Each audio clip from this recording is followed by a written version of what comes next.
ਜੀ ਕੀ ਫਤਿਹ। ਪਤਿਤ ਪਾਵਨ ਕਿਰਪਾ ਨਿਧਾਨ, ਗਰੀਬ ਨਿਵਾਜ ਜੁਗੋ ਜੁਗ ਅਟਲ। ਵਾਲੀਏ ਕੁਲ ਆਲਮ ਸਰਵਰੇ ਕਾਇਨਾਤ, ਹਜੂਰੇ ਅਨਵਰ ਸ਼ਹਿਨਸ਼ਾਹੀ ਦੋ ਜਹਾਨ।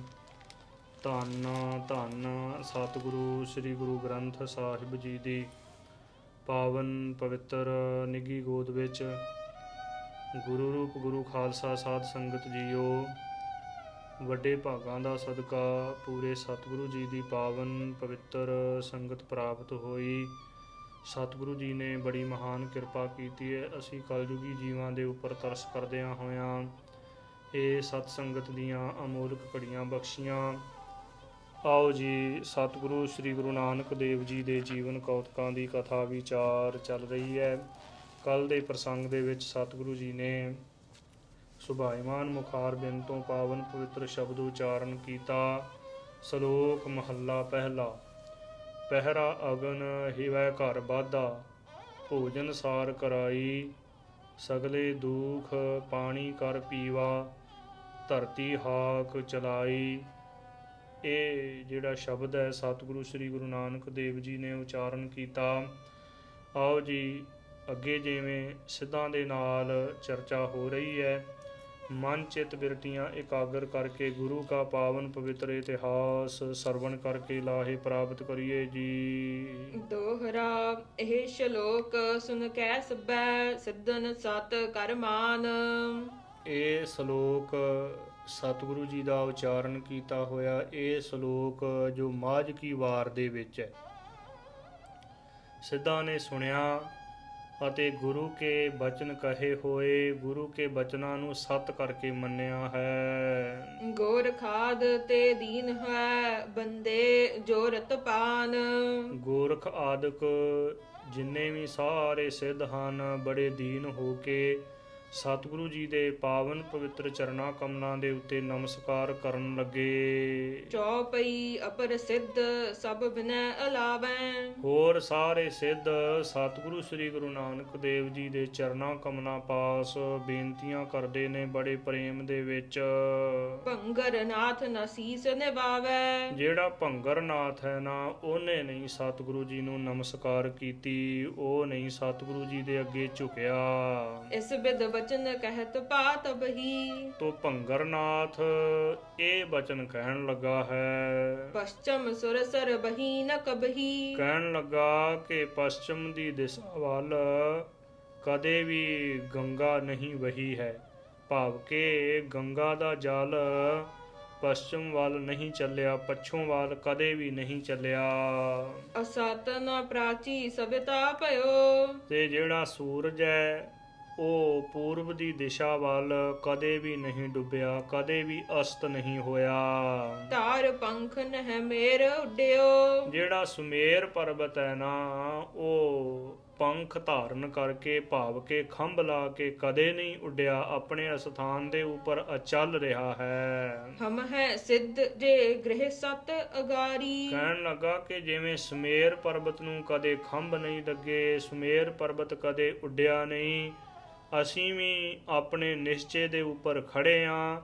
ਅਸੀਂ ਵੀ ਕਦੇ ਗ੍ਰਿਸ਼ਟੀ ਗੁਰੂ ਨਾਨਕ ਜੀ ਭਾਵ ਕੇ ਨਾਨਕ ਤਪੇ ਨੂੰ ਅਸੀਂ ਕਦੇ ਵੀ ਨਮਸਕਾਰ ਨਹੀਂ ਕਰਾਂਗੇ। ਹਾਂਜੀ, ਸਿੱਧ ਨੇ ਕੀ ਕਿਹਾ ਹੈ? ਨਮੋ ਕਰੈ ਅਸਮੰਜਸ ਭਾਰੀ। ਕਹਿਣ ਲੱਗਾ ਕਿ ਅਸੀਂ ਸਿੱਧ ਲੋਕ ਇੱਕ ਗ੍ਰਿਸ਼ਟੀ ਨੂੰ ਕਿਵੇਂ ਨਮਸਕਾਰ ਕਰੀਏ? ਇਹ ਨਹੀਂ ਹੋ ਸਕਦਾ, ਇਹ ਨਹੀਂ ਕਦੇ ਹੋ ਸਕਦਾ, ਇਹ ਅਯੋਗ ਗੱਲ ਹੈ ਤੇ ਇਹ ਕਦੇ ਵੀ ਨਹੀਂ ਹੋਵੇਗਾ। ਅਸੀਂ ਗ੍ਰਿਸ਼ਟੀ ਨੂੰ ਕਦੇ ਵੀ ਨਮਸਕਾਰ ਨਹੀਂ ਕਰਾਂਗੇ। ਉੱਡਿਓ ਆਕਾਸ਼ ਵਿਖੈ ਕਹੈ ਐਸੇ। ਇਸ ਪ੍ਰਕਾਰ ਕਹਿੰਦਾ ਕਹਿੰਦਾ ਇਹ ਜਿਹੜਾ ਭੰਗਰਨਾਥ ਹੈ ਇਹ ਆਕਾਸ਼ ਦੇ ਵਿੱਚ ਉੱਡ ਗਿਆ। ਜਾਤ ਬਿਹੰਗ ਯੁਤ ਬਲ ਕੇ ਜੈਸੇ। ਆਪਣੇ ਬਲ ਦੇ ਨਾਲ ਜਿਵੇਂ ਆਕਾਸ਼ ਦੇ ਵਿੱਚ ਪੰਛੀ ਉੱਡਦਾ ਹੈ ਨਾ, ਉੱਡਣ ਲੱਗ ਪਿਆ ਹੈ ਪੰਛੀ ਵਾਂਗੂ ਆਕਾਸ਼ ਦੇ ਵਿੱਚ। ਸ਼੍ਰੀ ਨਾਨਕ ਲਖ ਗਰਭ ਸਮੇਤਾ। ਸਤਿਗੁਰੂ ਸ੍ਰੀ ਗੁਰੂ ਨਾਨਕ ਦੇਵ ਜੀ ਨੇ ਜਾਣਿਆ ਕਿ ਜਿਹੜਾ ਭੰਗਰਨਾਥ ਹੈ ਨਾ, ਇਹ ਬਹੁਤ ਜ਼ਿਆਦਾ ਹੰਕਾਰ ਦੇ ਸਹਿਤ ਹੈ। ਇਹਦੇ ਮਨ ਦੇ ਵਿੱਚੋਂ ਹੰਕਾਰ ਦੂਰ ਨਹੀਂ ਹੋਇਆ। ਬਾਕੀ ਸਿੱਧ ਸਤ ਬਚਨ ਕਹਿ ਕੇ ਤੇ ਉਹਨਾਂ ਨੇ ਸਾਡਾ ਬਚਨ ਮੰਨ ਲਿਆ ਹੈ। ਪਰ ਇਹ ਜਿਹੜਾ ਭੰਗਰਨਾਥ, ਇਹਦੇ ਹਿਰਦੇ ਦੇ ਵਿੱਚ ਬਹੁਤਾ ਜ਼ਿਆਦਾ ਹੰਕਾਰ, ਇਸ ਕਰਕੇ ਇਹਦਾ ਹੰਕਾਰ ਦੂਰ ਕਰਨਾ ਚਾਹੀਦਾ। ਕੌਂਸ ਉਡਾਈ ਖੋਵਨ ਹੇਤਾ। ਸਤਿਗੁਰੂ ਜੀ ਦੀ ਮੌਜ ਹੋਈ ਤੇ ਸਤਿਗੁਰੂ ਜੀ ਦੀ ਜਿਹੜੀ ਖੜਾਉ ਹੈ ਨਾ, ਖੜਾਮ ਹੈ ਜਿਹੜੀ, ਉਹ ਆਕਾਸ਼ ਦੇ ਵਿੱਚ ਭੰਗਰਨਾਥ ਦੇ ਪਿੱਛੇ ਹੀ ਉੱਡ ਗਈ। ਲੱਗੀ ਜਾਏ ਕੈਸੀ ਸਮਝਾਰੀ। ਭੰਗਰਨਾਥ ਦੇ ਸਿਰ ਦੇ ਵਿੱਚ ਜਾ ਕੇ ਖੜਾਵਾਂ ਵੱਜੀਆਂ ਨੇ। ਮਤੀਰੇ ਵਰਗਾ ਸਿਰ ਕੀਤਾ ਹੋਇਆ ਸੀ, ਮੁਹੰਮਦ ਦੇ ਪੋਲੇ ਵਰਗਾ ਸਿਰ ਸੀ ਉਹਦਾ, ਭੰਗਰਨਾਥ ਦਾ, ਕਿਉਂਕਿ ਦਾੜੇ ਰੱਖ ਲੈਂਦੇ ਸਨ ਅਤੇ ਸਿਰ ਮੁਨਾ ਦਿੰਦੇ ਸਨ, ਜਾਂ ਸਿਰ ਦੇ ਉੱਪਰ ਲੰਮੀਆਂ ਲੰਮੀਆਂ ਜਟਾਂ ਵੀ ਹੁੰਦੀਆਂ ਸਨ। ਤੇ ਕਈ ਸਿੱਧ ਆਪਣੀ ਮੌਜ ਦੇ ਵਿੱਚ ਹੀ ਸਿਰ ਮਨਾ ਦਿਆ ਕਰਦੇ ਸਨ। ਤੋ ਗੁਰੂ ਕੇ ਸਿੱਖੋ, ਜਦੋਂ ਸਤਿਗੁਰੂ ਸ੍ਰੀ ਗੁਰੂ ਨਾਨਕ ਦੇਵ ਜੀ ਦੀ ਮੌਜ ਦੇ ਅਨੁਸਾਰ ਖੜਾਮ ਉੱਡ ਕੇ ਗਈ ਹੈ ਨਾ, ਭੰਗਰਨਾਥ ਦੇ ਸਿਰ ਦੇ ਵਿੱਚ ਜਾ ਕੇ ਖੜਾਵਾਂ ਵੱਜੀਆਂ। ਉੱਡਿਓ ਬੋਹਰ ਪੀਰਾ ਪੀ ਭਾਰੀ। ਜਦੋਂ ਫੇਰ ਉੱਪਰ ਨੂੰ ਜਾਂਦਾ ਹੈ ਉੱਡ ਕੇ ਤੇ ਬਹੁਤੀ ਜ਼ਿਆਦੀ ਪੀੜਾ ਹੁੰਦੀ ਹੈ, ਬੜੇ ਜ਼ੋਰ ਦੇ ਨਾਲ ਖੜਾਵਾਂ ਵੱਜਦੀਆਂ ਹਨ ਉਹਦੇ ਸਿਰ ਦੇ ਵਿੱਚ। ਤੇ ਉੱਚੀ ਗਈ ਖਰਾਏ। ਤੋ ਭੰਗਰਨਾਥ ਜਿੱਥੇ ਉੱਡ ਰਿਹਾ ਸੀ ਨਾ, ਉਹਦੇ ਤੋਂ ਉੱਪਰ ਖੜਾਵਾਂ ਜਾਂਦੀਆਂ ਨੇ, ਕਦੇ ਇੱਕ ਵੱਜਦੀ ਕਦੇ ਦੂਜੀ ਵੱਜਦੀ ਹੈ, ਵਾਰੀ ਵਾਰੀ ਖੜਾਵਾਂ ਉਹਦੇ ਸਿਰ ਦੇ ਵਿੱਚ ਵੱਜਦੀਆਂ। ਸਿਰ ਮੈਂ ਲਾਗੀ ਰਹਿਓ ਬਚਾਏ। ਜਦੋਂ ਸਿਰ ਦੇ ਵਿੱਚ ਖੜਾਵਾਂ ਬਹੁਤੀਆਂ ਜ਼ਿਆਦੀਆਂ ਲੱਗੀਆਂ ਤੇ ਪੀੜਾ ਹੋਈ, ਹਿਰਦੇ ਦੇ ਵਿੱਚ ਵਿਚਾਰ ਕਰਨ ਲੱਗਾ ਹੁਣ ਭੰਗਰਨਾਥ। ਜਬ ਥਿਰ ਹੋਵੇ ਪੁਨ ਸਿਰ ਲਾਗੈ। ਜਦੋਂ ਭੰਗਰਨਾਥ ਆਕਾਸ਼ ਦੇ ਵਿੱਚ ਉੱਡਦਾ ਉੱਡਦਾ ਰੁਕ ਜਾਂਦਾ ਹੈ ਨਾ, ਇੱਕ ਥਾਂ ਤੇ ਟਿਕ ਜਾਂਦਾ, ਤੇ ਉਸ ਸਮੇਂ ਬਹੁਤੀਆਂ ਜ਼ਿਆਦੀਆਂ ਖੜਾਵਾਂ ਵੱਜਦੀਆਂ।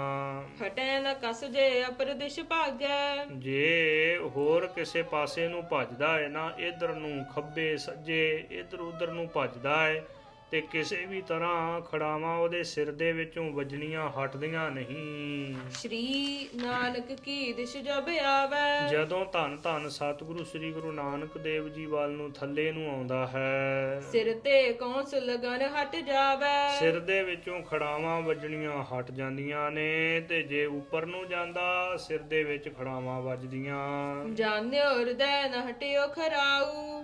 ਹਿਰਦੇ ਦੇ ਵਿੱਚ ਇਹ ਜਾਣ ਲਿਆ ਭੰਗਰਨਾਥ ਦੇ ਕਿ ਹੁਣ ਮੇਰੇ ਸਿਰ ਦੇ ਵਿੱਚੋਂ ਖੜਾਵਾਂ ਵੱਜਣੀਆਂ ਹਟਣਗੀਆਂ ਨਹੀਂ। ਕਰ ਬਹਰਿਓ ਨ ਚਲਤ ਉਪਾਊ। ਬਹੁਤ ਜ਼ਿਆਦੇ ਉਪਾਅ ਕਰਦਾ ਹੈ, ਬੜੇ ਯਤਨ ਕਰਦਾ ਹੈ ਭੰਗਰਨਾਥ, ਪਰ ਕੋਈ ਵੀ ਯਤਨ ਉਹਦਾ ਚੱਲਦਾ ਨਹੀਂ। ਸਤਿਗੁਰੂ ਜੀ ਦੇ ਵੱਡੇ ਪ੍ਰਤਾਪ ਦੇ ਅੱਗੇ ਕਿਸ ਦਾ ਕੋਈ ਯਤਨ ਚੱਲ ਸਕਦਾ ਹੈ। ਹਾਂਜੀ, ਸਤਿਗੁਰੂ ਜੀ ਨੇ ਐਸੀ ਕਿਰਪਾ ਕੀਤੀ ਭੰਗਰਨਾਥ ਨੂੰ, ਜੋ ਸ੍ਰੇਸ਼ਟ ਮੱਤ ਦੇਣ ਵਾਲੇ ਹਨ। ਸਤਿਗੁਰੂ ਜੀ ਭੰਗਰਨਾਥ ਨੂੰ ਸ੍ਰੇਸ਼ਟ ਮੱਤ ਦੇਣ ਲੱਗੇ ਨੇ। ਪੀਰ ਪਾਏ ਹਿਰਦੇ ਪਛਤਾਨਾ। ਜਦੋਂ ਖੜਾਵਾਂ ਵੱਜਣ ਕਰਕੇ ਬਹੁਤੀ ਜ਼ਿਆਦੀ ਪੀੜਾ ਹੋਈ, ਦਰਦ ਹੋਇਆ, ਤੇ ਹਿਰਦੇ ਦੇ ਵਿੱਚ ਪਛਤਾਉਣ ਲੱਗਾ। ਏ ਗੁਰੂ ਕੇ ਪਿਆਰਿਓ, ਜਿਹੜਾ ਗਿਆਨ ਦੇ ਬਚਨਾਂ ਦੇ ਨਾਲ ਸਿੱਧਾ ਨਾ ਹੋਵੇ ਨਾ, ਫਿਰ ਸਤਿਗੁਰੂ ਜੀ ਇਸ ਪ੍ਰਕਾਰ ਵੀ ਇਹ ਤਰੀਕੇ ਦੇ ਨਾਲ ਵੀ ਸਿੱਧਾ ਕਰ ਲੈਂਦੇ ਨੇ। ਮਿਟਿਓ ਗਰਭ ਬਹੁ ਭਇਓ ਲਜਾਨਾ। ਹਿਰਦੇ ਦੇ ਵਿੱਚੋਂ ਹੰਕਾਰ ਦੂਰ ਹੋ ਗਿਆ, ਬਹੁਤਾ ਜ਼ਿਆਦਾ ਲੱਜਤ ਹੋਇਆ, ਸ਼ਰਮਿੰਦਾ ਹੋ ਗਿਆ ਹੈ ਭੰਗਰਨਾਥ। ਸਿਰ ਦੇ ਵਿੱਚ ਖੜਾਵਾਂ ਖਾ ਕੇ ਤੇ ਹੁਣ ਅਕਲ ਆ ਗਈ ਹੈ। ਦੋਹਰਾ ਹੋਏ ਦੀਨ ਆਵਤ ਭਇਓ, ਜਹੇ ਬੇਦੀ ਕੁਲ ਦੀਪ। ਜਿਸ ਥਾਂ ਤੇ ਬੇਦੀ ਕੁਲ ਦੇ ਪ੍ਰਕਾਸ਼ਕ ਧੰਨ ਧੰਨ ਸਤਿਗੁਰੂ ਸ੍ਰੀ ਗੁਰੂ ਨਾਨਕ ਦੇਵ ਜੀ ਮਹਾਰਾਜ ਉੱਚੇ ਟਿੱਲੇ ਦੇ ਉੱਪਰ ਬੈਠੇ ਹੋਏ ਸਨ, ਸਾਰੇ ਸਿੱਧ ਸਤਿਗੁਰੂ ਜੀ ਦੇ ਇਰਦ ਗਿਰਦ ਬੈਠੇ, ਤੇ ਸਤਿਗੁਰੂ ਜੀ ਉੱਚੇ ਸਥਾਨ ਦੇ ਉੱਪਰ ਬੈਠੇ ਹੋਏ, ਤੇ ਹੋਰ ਬਹੁਤੀ ਜ਼ਿਆਦੀ ਸੰਗਤ ਹੈ। ਤੋ ਇਸੇ ਹੀ ਤਰ੍ਹਾਂ ਭੰਗਰਨਾਥ ਵੀ ਮਾਰ ਖਾ ਕੇ ਇਹ ਸਤਿਗੁਰੂ ਜੀ ਦੀ ਚਰਨ ਸਰਨ ਦੇ ਵਿੱਚ ਆ ਗਿਆ ਹੈ। ਚਰਨ ਕਮਲ ਬੰਦਨ ਕਰੀ ਬੈਠਿਓ ਹੋਏ ਸਮੀਪ। ਸਤਿਗੁਰੂ ਜੀ ਦੇ ਚਰਨਾਂ ਕਮਲਾਂ ਦੇ ਵਿੱਚ ਨਮਸਕਾਰ ਕਰਕੇ ਤੇ ਸਤਿਗੁਰੂ ਜੀ ਦੇ ਨੇੜੇ ਹੋ ਕੇ ਬੈਠ ਗਿਆ ਹੈ। ਹੁਣ ਚੌਪਈ ਗੋਰਖ ਦੇਖ ਬਚਨ ਕੋ ਕਹੈ। ਗੋਰਖਨਾਥ ਨੇ ਜਦੋਂ ਭੰਗਰਨਾਥ ਨੂੰ ਦੇਖਿਆ ਤੇ ਉੱਚੀ ਹੱਸ ਕੇ ਗੋਰਖਨਾਥ ਭੰਗਰਨਾਥ ਨੂੰ ਇਹ ਬਚਨ ਕਹਿਣ ਲੱਗਾ। ਇਹੋ ਘਰੇ ਵਾਏ ਬਿਨਾ ਨਾ ਰਹੈ। ਭੰਗਰਨਾਥ ਇਸ ਪ੍ਰਕਾਰ ਕਰਵਾਏ ਤੋਂ ਬਿਨਾ ਤੂੰ ਰਹਿ ਨਹੀਂ ਸੀ ਸਕਦਾ। ਕਹਿਣ ਤੋਂ ਭਾਵ ਕਿ ਮਾਰ ਖਾਏ ਤੋਂ ਬਿਨਾ ਤੈਨੂੰ ਅਕਲ ਨਹੀਂ ਸੀ ਆਉਣੀ। ਹੁਣ ਅਕਲ ਆ ਗਈ ਹੈ, ਤੂੰ ਆ ਗਿਆ ਹੈ। ਹੁਣ ਸਤਿਗੁਰੂ ਜੀ ਦੀ ਚਰਨ ਸਰਨ ਦੇ ਵਿੱਚ ਜੋ ਗੋਰਖਨਾਥ ਨੇ ਵੀ ਚੰਗੀ ਝਾੜ ਪਾਈ ਤੇ ਮੰਗਲਨਾਥ ਇਤ ਆਦਿਕ ਜਿਹੜੇ ਸਤਿਗੁਰੂ ਜੀ ਦੇ ਸਨਮੁਖ ਰਹਿਣ ਵਾਲੇ ਗੁਰੂ ਕੀ ਮਹਿਮਾ ਨੂੰ ਜਾਣਦੇ ਨੇ ਜਿਹੜੇ ਸਿੱਧ, ਉਹਨਾਂ ਨੇ ਵੀ ਚੰਗੀ ਤਰ੍ਹਾਂ ਝਾੜ ਪਾਈ ਤੇ ਇਹ ਗੱਲਾਂ ਸੁਣ ਕੇ ਲੋਕ ਹੱਸਣ ਲੱਗ ਪਏ। ਹੁਣ ਥੱਲੇ ਨੂੰ ਸਿਰ ਸੁੱਟ ਕੇ ਬੈਠ ਗਿਆ ਹੈ ਭੰਗਰਨਾਥ। ਜਿਹੜਾ ਹੰਕਾਰ ਸੀ ਉਹ ਵੀ ਭੰਗ ਹੋ ਗਿਆ। ਕਲੀ ਕਾਲ ਮੈਂ ਸ਼੍ਰੀ ਕਰਤਾਰਾ। ਗੋਰਖਨਾਥ ਕਹਿਣ ਲੱਗਾ ਕਿ ਭੰਗਰਨਾਥ ਪਹਿਲਾਂ ਵੀ ਤੈਨੂੰ ਅਕਲ ਦੇਣ ਵਾਲੇ ਗਿਆਨ ਦੇ ਸਹਿਤ ਬਚਨ ਕਹੇ ਨੇ, ਪਰ ਤੂੰ ਨਹੀਂ ਸੁਣੇ। ਖੜਾਵਾਂ ਨੇ ਤੈਨੂੰ ਸਿੱਧਾ ਕੀਤਾ ਹੈ, ਖੜਾਵਾਂ ਨੇ ਤੈਨੂੰ ਅਕਲ ਦਿੱਤੀ ਹੈ। ਇਸ ਕਰਕੇ ਸਾਡੇ ਵਚਨ ਧਿਆਨ ਦੇ ਸਹਿਤ ਸੁਣ। ਕਲਯੁਗ ਦੇ ਸਮੇਂ ਦੇ ਵਿੱਚ ਸਤਿਗੁਰੂ ਸ੍ਰੀ ਗੁਰੂ ਨਾਨਕ ਦੇਵ ਜੀ ਮਹਾਰਾਜ ਆਪ ਅਕਾਲ ਪੁਰਖ ਪਰਮੇਸ਼ਰ ਵਾਹਿਗੁਰੂ ਨਾਨਕ ਨਾਮ ਰਖਾ ਕੇ ਜਗਤ ਦੇ ਉੱਪਰ ਆਇਆ ਹੈ। ਕਲ ਤਾਰਨ ਗੁਰੂ ਨਾਨਕ ਆਇਆ, ਸੁਣੀ ਪੁਕਾਰ ਦਾਤਾਰ ਪ੍ਰਭ ਗੁਰੂ ਨਾਨਕ ਜਗ ਮਾਹੇ ਪਠਾਇਆ। ਸਤਿਗੁਰੂ ਸ੍ਰੀ ਗੁਰੂ ਨਾਨਕ ਦੇਵ ਜੀ ਦਾ ਨਾਮ ਰਖਾ ਕੇ, ਨਾਨਕ ਨਾਮ ਰਖਾ ਕੇ ਅਕਾਲ ਪੁਰਖ ਪਰਮੇਸ਼ਰ ਵਾਹਿਗੁਰੂ ਜੀ ਨੇ ਆਪ ਅਵਤਾਰ ਧਾਰਨ ਕੀਤਾ ਹੈ ਜਗਤ ਦੇ ਉੱਪਰ, ਤੇ ਉਹ ਪ੍ਰਮਾਤਮਾ ਦੇ ਅੱਗੇ ਕੌਣ ਅੜ ਸਕਦਾ ਹੈ। ਭੰਗਰਨਾਥ ਵਿਚਾਰ ਕਰਕੇ ਦੇਖ, ਪਰਮਾਤਮਾ ਦੇ ਅੱਗੇ ਕੋਈ ਵੀ ਆਕੜ ਨਹੀਂ ਸਕਦਾ। ਪਰਮਾਤਮਾ ਨੂੰ ਸਾਰੇ ਤਰੀਕੇ ਆਉਂਦੇ ਨੇ ਕਿ ਇਹਨਾਂ ਬੰਦਿਆਂ ਨੂੰ ਕਿਵੇਂ ਸਿੱਧੇ ਕਰਨਾ। ਨਾਮ ਜਪਾਵਨ ਹਿਤ ਤਨ ਧਾਰਾ। ਸਤਿਗੁਰੂ ਸ੍ਰੀ ਗੁਰੂ ਨਾਨਕ ਦੇਵ ਜੀ ਨੇ ਨਾਮ ਜਪਾਉਣ ਵਾਸਤੇ ਆਪਣਾ ਮਨੁੱਖੀ ਸਰੀਰ ਧਾਰਨ ਕਰਕੇ ਨਾਨਕ ਨਾਮ ਰਖਾ ਕੇ ਇਹ ਜਗਤ ਦੇ ਉੱਪਰ ਅਵਤਾਰ ਧਾਰਨ ਕੀਤਾ ਹੈ। ਭੰਗਰਨਾਥ ਵਰਗੇ ਵੀ ਸਿੱਧੇ ਕੀਤੇ ਸਤਿਗੁਰੂ ਜੀ ਨੇ। ਤੇ ਫਿਰ ਜੋ ਇਸੇ ਹੀ ਤਰ੍ਹਾਂ ਦੇਵਲੂਤ ਦੈਂਤ, ਲਾਜਵਰਦ ਰਾਜਾ ਤੇ ਹੋਰ ਜਿਹੜੇ ਵੱਡੇ ਵੱਡੇ ਬਾਦਸ਼ਾਹ ਸਨ, ਉਹਨਾਂ ਨੂੰ ਵੀ ਸਿੱਧੇ ਕੀਤਾ। ਜਿਹੜੇ ਅੱਜ ਆਕੜੇ ਫਿਰਦੇ ਨੇ ਨਾ ਰਾਜ ਮੱਧ ਦੇ ਵਿੱਚ, ਰਾਜ ਦੇ ਹੰਕਾਰ ਦੇ ਵਿੱਚ, ਜਾਂ ਥੋੜੀ ਜੀ ਪ੍ਰਭਤਾ ਪ੍ਰਾਪਤ ਕਰਕੇ ਜਿਹੜੇ ਅੱਜ ਆਕੜੇ ਫਿਰਦੇ ਨੇ, ਉਹਨਾਂ ਦੀ ਵੀ ਆਕੜ ਭੰਨ ਦੇਣੀ ਹੈ। ਚੋਜੀ ਪ੍ਰੀਤਮ ਸਤਿਗੁਰੂ ਜੀ ਨੇ ਕੋਈ ਵੀ ਇੱਥੇ ਅੜਿਆ ਨਹੀਂ ਰਹਿਣਾ। ਹਰੇਕ ਨੂੰ ਪਰਮਾਤਮਾ ਦੇ ਦਰ ਦੇ ਉੱਪਰ ਗੁਰੂ ਘਰ ਦੇ ਅੱਗੇ ਗੁਰੂ ਕੀ ਚਰਨ ਸਰਨ ਦੇ ਵਿੱਚ ਝੁਕਣਾ ਹੀ ਪਵੇਗਾ।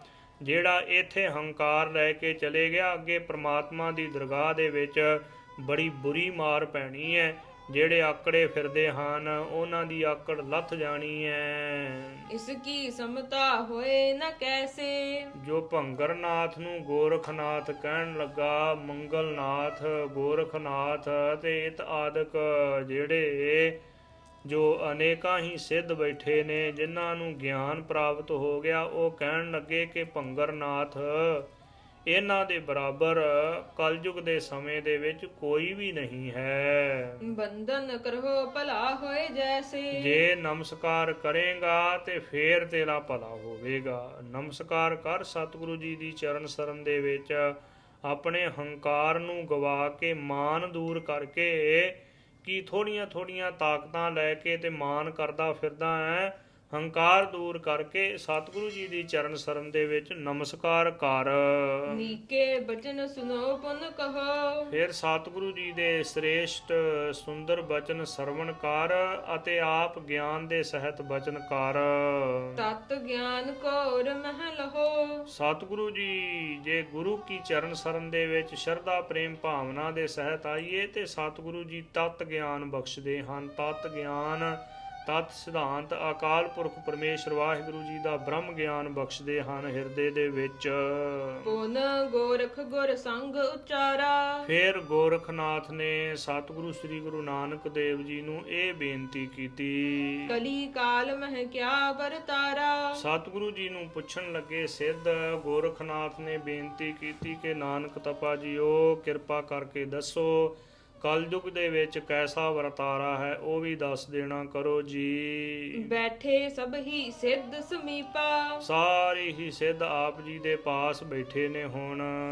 ਤਬ ਬੋਲੇ ਬੇਦੀ ਕੁਲ ਦੀਪਾ। ਬੇਦੀ ਕੁਲ ਦੇ ਪ੍ਰਕਾਸ਼ਕ ਸਿੱਧਾਂ ਦੇ ਬੈਠਿਆਂ ਹੋਇਆਂ ਸੁਭਾਈਮਾਨ ਮੁਖਾਰ ਬਿਨ ਤੋਂ ਬਚਨ ਉਚਾਰਨ ਕਰਨ ਲੱਗੇ। ਸ਼ਲੋਕ ਮਹੱਲਾ ਪਹਿਲਾ। ਸ਼ਲੋਕ ਸਵੈ ਲੋਕ ਦੀ ਪ੍ਰਾਪਤੀ ਕਰਾਉਣ ਵਾਲਾ ਆਪਣੇ ਨਿਜ ਸਰੂਪ ਦੀ ਪ੍ਰਾਪਤੀ ਕਰਾਉਣ ਵਾਲਾ ਮਹੱਲਾ ਪਹਿਲਾ ਪਹਿਲੇ ਪਾਤਸ਼ਾਹ ਜੀ ਦਾ ਉਚਾਰਨ ਕੀਤਾ ਹੋਇਆ ਸ਼ਬਦ। ਗੁਰੂ ਕੇ ਸਿੱਖੋ ਇਹ ਆਸਾ ਜੀ ਦੀ ਵਾਰ ਦੇ ਵਿੱਚ ਸ਼ਬਦ ਆਉਂਦਾ ਹੈ। ਧਿਆਨ ਦੇ ਸਹਿਤ ਗੁਰੂ ਕੇ ਪਾਵਨ ਪਵਿੱਤਰ ਸ੍ਰੇਸ਼ਟ ਬਚਨ ਸਰਵਣ ਕਰੀਏ ਜੀ। ਗੁਰਬਾਣੀ ਅਗਾਧ ਬੋਧ ਹੈ। ਸੱਚ ਕਾਲ ਕੂੜ ਵਰਤਿਆ। ਸਤਿਗੁਰੂ ਜੀ ਕਹਿਣ ਲੱਗੇ ਕਿ ਸਿੱਧੋ ਸੱਚ ਦਾ ਕਾਲ ਪੈ ਗਿਆ ਤੇ ਸੱਚ ਦਾ ਕਾਲ ਪੈ ਗਿਆ ਕੂੜ ਦਾ ਵਰਤਾਰਾ ਹੀ ਹੋ ਰਿਹਾ ਹੈ। ਸੱਚ ਦਾ ਤਾਂ ਕਾਲ ਹੀ ਪੈ ਗਿਆ ਜਾਂ ਸੱਚੇ ਬੰਦੇ ਨੇ ਨਾ ਜਿਹੜੇ ਉਹਨਾਂ ਦਾ ਕਾਲ ਪੈ ਗਿਆ। ਕੂੜ ਵਰਤਿਆ ਕੂੜ ਦਾ ਹੀ ਵਰਤਾਰਾ ਹੈ। ਕੂੜ ਦੀ ਹੀ ਜੈ ਜੈਕਾਰ ਹੋ ਰਹੀ ਹੈ। ਝੂਠਿਆਂ ਦੇ ਪਿੱਛੇ ਬਹੁਤੇ ਜ਼ਿਆਦੇ ਜੋ ਤੁਰੇ ਫਿਰਦੇ ਹਨ। ਕਾਲ ਕਾਲਖ ਬੇਤਾਲ। ਕਾਲ ਕਾਲਖ ਕਲਯੁਗ ਦਾ ਜਿਹੜਾ ਕਾਲਾ ਸਮਾਂ ਹੈ ਨਾ ਭੈੜਾ ਸਮਾਂ ਹੈ ਇਹ ਜੋ ਬਹੁਤਾ ਜ਼ਿਆਦਾ ਪ੍ਰਵਿਰਤ ਹੋ ਗਿਆ। ਕਲਯੁਗ ਦਾ ਕਾਲਾ ਸਮਾਂ ਕਲਯੁਗ ਦਾ ਭਿਆਨਕ ਸਮਾਂ ਬਹੁਤਾ ਜ਼ਿਆਦਾ ਦੁਨੀਆ ਦੇ ਉੱਪਰ ਜਗਤ ਦੇ ਉੱਪਰ ਆ ਗਿਆ ਹੈ। ਤੇ ਕਲਯੁਗ ਦੇ ਸਮੇਂ ਦੇ ਜਿਹੜੇ ਜੀਵ ਨੇ ਨਾ ਕਾਲੀ ਬੁੱਧੀ ਵਾਲੇ ਮੈਲੀ ਮੱਤ ਵਾਲੇ ਜਿਹੜੇ ਜੀਵ ਹਨ ਉਹ ਬੇਤਾਲ ਭੂਤਨਿਆਂ ਦੀ ਤਰ੍ਹਾਂ ਹਨ। ਬੇਤਾਲ ਭਾਵ ਕਿ ਜੋ ਸ੍ਰੇਸ਼ਟ ਮਤ ਤੋਂ ਆਪਣੇ ਸਵੈ ਸਰੂਪ ਦੇ ਵਿੱਚ ਮਿਲਣ ਵਾਲੀ ਜਿਹੜੀ ਆਪਣੇ ਸਵੈ ਸਰੂਪ ਦੇ ਵਿੱਚ ਸਮਿਲਿਤ ਕਰਨ ਵਾਲੀ ਜਿਹੜੀ ਮਤ ਹੈ ਨਾ ਉਹਦੇ ਤੋਂ ਰਹਿਤ ਹੋ ਗਏ ਹਨ। ਤਾਲ ਬੇਤਾਲ ਬੇ ਭਾਵ ਕੇ ਬਿਨਾ ਹੋ ਗਏ ਨੇ ਸ੍ਰੇਸ਼ਟ ਮਤ ਤੋਂ। ਆਪਣੇ ਸਵੈ ਸਰੂਪ ਦੇ ਵਿੱਚ ਟਿਕਣ ਤੋਂ ਬੇ ਰਹਿਤ ਹੋ ਗਏ ਹਨ। ਜੋ ਸ੍ਰੇਸ਼ਟ ਮਤ ਇਹਨਾਂ ਜੀਵਾਂ ਨੇ ਤਿਆਗ ਹੀ ਦਿੱਤੀ ਹੈ। ਆਪਣੇ ਸਵੈ ਸਰੂਪ ਦੇ ਵਿੱਚ ਮਿਲਣ ਵਾਲੀ ਮਤ ਇਹਨਾਂ ਦੇ ਅੰਦਰ ਰਹੀ ਹੀ ਨਹੀਂ ਹੈ। ਐਸੀ ਹਾਲਤ ਹੋ ਗਈ। ਕਲਯੁਗ ਦੇ ਜਿਹੜੇ ਕਾਲੇ ਕਰਮ ਨੇ ਉਹਨਾਂ ਦੇ ਵਿੱਚ ਹੀ ਪ੍ਰਵਿਰਤ ਹੋ ਗਏ ਹਨ। ਕਾਲਖ ਕਲਯੁਗ ਦੇ ਸਮੇਂ ਦੇ ਵਿੱਚ ਕਾਲਖ ਭਾਵ ਕੇ ਕਾਲੇ ਕਰਮ ਕਰਦੇ ਨੇ ਭੈੜੇ ਕਰਮ ਕਰਦੇ ਨੇ ਅਤੇ ਬੇਤਾਲ ਭੂਤਨਿਆਂ ਜੈਸੇ ਜੀਵ ਹੋ ਗਏ ਨੇ। ਬੀਜ ਪਤ ਲੈ ਗਏ। ਹਾਂਜੀ ਜਿਨ੍ਹਾਂ ਨੇ ਬੀਜ ਜੋ ਚੰਗਾ ਬੀਜ ਬੀਜਿਆ ਏ ਉਹ ਪਤ ਆਬਰੂ ਇੱਜ਼ਤ ਦੇ ਸਹਿਤ ਗਏ ਹਨ। ਜਿਨ੍ਹਾਂ ਨੇ ਸਤਿਯੁਗ ਦੇ ਸਮੇਂ ਦੇ ਵਿੱਚ ਸ੍ਰੇਸ਼ਟ ਕਰਮ ਕੀਤੇ ਉਹਨਾਂ ਨੇ ਜੋ ਚੰਗੇ ਕਰਮਾਂ ਰੂਪ ਬੀਜ ਬੀਜਿਆ ਤੇ ਉਹ ਪਤ ਆਬਰੂ ਇੱਜ਼ਤ ਦੇ ਸਹਿਤ ਗਏ ਹਨ।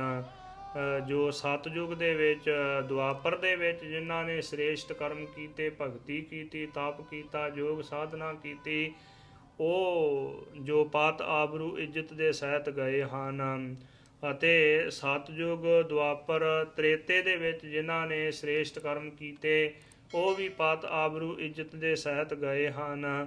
ਤੇ ਫਿਰ ਕਲਯੁਗ ਦੇ ਵਿੱਚ ਜਿਹੜੇ ਸ੍ਰੇਸ਼ਟ ਕਰਮ ਕਰਨਗੇ ਉਹਨਾਂ ਨੂੰ ਵੀ ਪਤ ਆਬਰੂ ਇੱਜ਼ਤ ਪ੍ਰਾਪਤ ਹੋਵੇਗੀ। ਪਰ ਕਲਯੁਗ ਦੇ ਸਮੇਂ ਦੇ ਵਿੱਚ ਸਤਿਗੁਰੂ ਜੀ ਨੇ ਆਪਣੀ ਬਾਣੀ ਦੇ ਵਿੱਚ ਜੋ ਕਲਯੁਗ ਦਾ ਸਿਧਾਂਤ ਪ੍ਰਗਟ ਕੀਤਾ ਹੈ। ਕਲਯੁਗ ਦੇ ਵਿੱਚ ਕਿਹੜੇ ਕਰਮ ਕਰਨ ਦਾ ਲਾਭ ਹੈ, ਕਿਹੜੇ ਕਰਮਾਂ ਰੂਪ ਬੀਜ ਬੀਜਣ ਦਾ ਲਾਭ ਹੈ, ਉਹ ਸਤਿਗੁਰੂ ਜੀ ਨੇ ਬਚਨ ਕੀਤੇ। ਬੀਜ ਪਤ ਲੈ ਗਏ।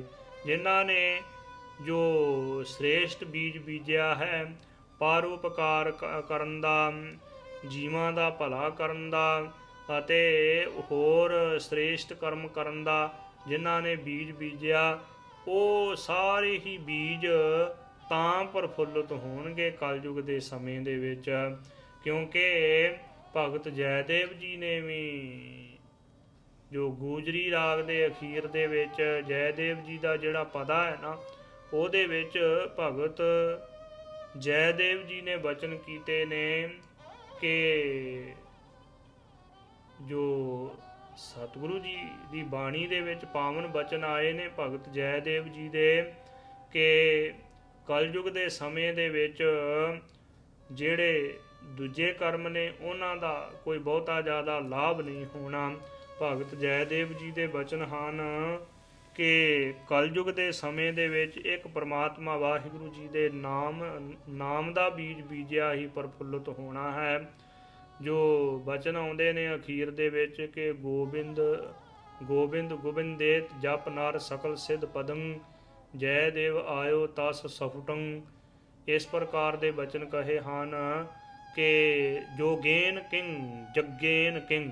ਭਗਤ ਜੋ ਭਗਤ ਜੀ ਨੇ ਇਹ ਬਚਨ ਕੀਤੇ ਨੇ ਜੈਦੇਵ ਜੀ ਨੇ ਕਿ ਜੋਗੇਨ ਕਿੰਗ, ਯੋਗ ਸਾਧਨਾ ਕਰਨ ਦੇ ਨਾਲ ਕੀ ਪ੍ਰਾਪਤ ਹੋਵੇਗਾ, ਜਗੇਨ ਕਿੰਗ, ਜਗ ਕਰਨ ਦੇ ਨਾਲ ਕੀ ਪ੍ਰਾਪਤ ਹੋਵੇਗਾ, ਕੁਝ ਨਹੀਂ ਮਿਲਣਾ।